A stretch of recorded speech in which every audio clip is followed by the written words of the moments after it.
Gawa naman tayo ng heart-shaped na cake for today's video. And for today's video, samahan nyo nga akong ma-stress sa cake na to.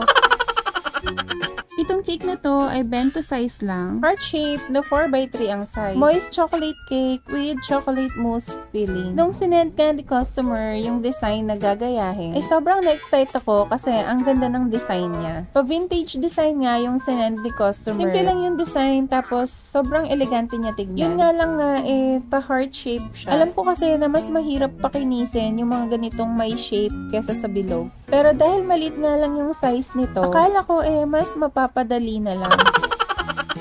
At inabot na nga ako ng 10 years sa kakapaikot nito. Dito nga ako nagtagal dito sa may pa-curve. Kasi pag-iikot na nga dun sa part na yon ay nadidiinan ko talaga siya. Pero syempre, trust the process lang at maayos din. Tapos syempre, maglalagay tayo ng pa-border na hindi rin nakisama.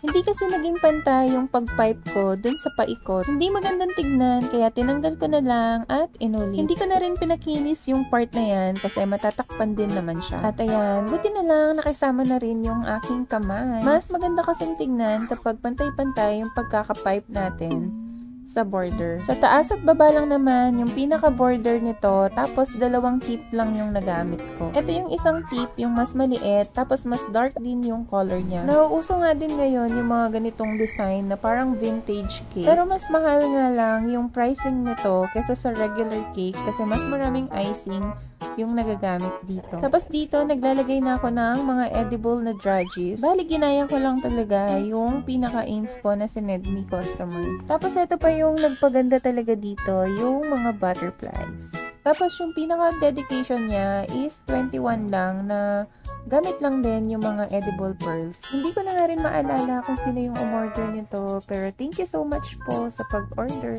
At ito na ang final look ng ating cake. Yan lang muna for today. Thank you for watching.